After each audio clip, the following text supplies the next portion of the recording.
There's another question in terms of the scale.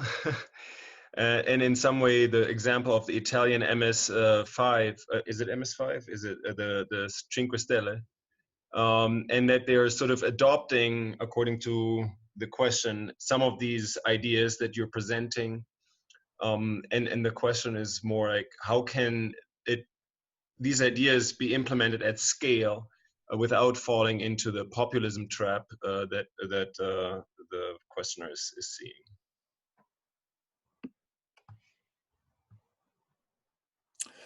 Yeah, that's so I'm not exactly aware of what in Italy the questioner is referring to, but that's a good question, and that's why I have in this paper that was sent around, there's really the distinction between 20th century political discourse, left and right, and it's an issue between ideologies, and 21st century political discourse, which is discourse between open and closed, and it's kind of a distinction, you know, off level of consciousness, right? So it's really like an axial shift, and I would say the answer to the issue that you articulated, Michael, is that we needed. So it's really kind of the opening of the mind, the heart, the will. That means you know, really to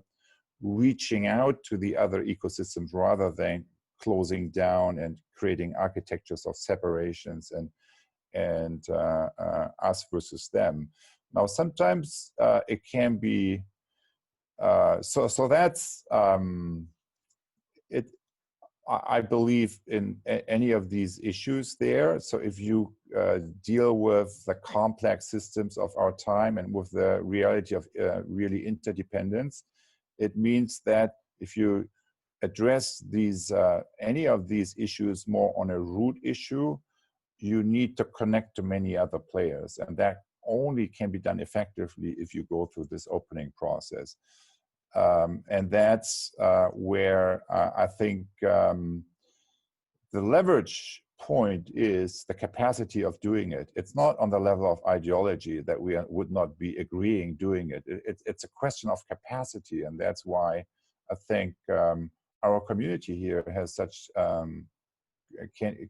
has such a critical role in that story.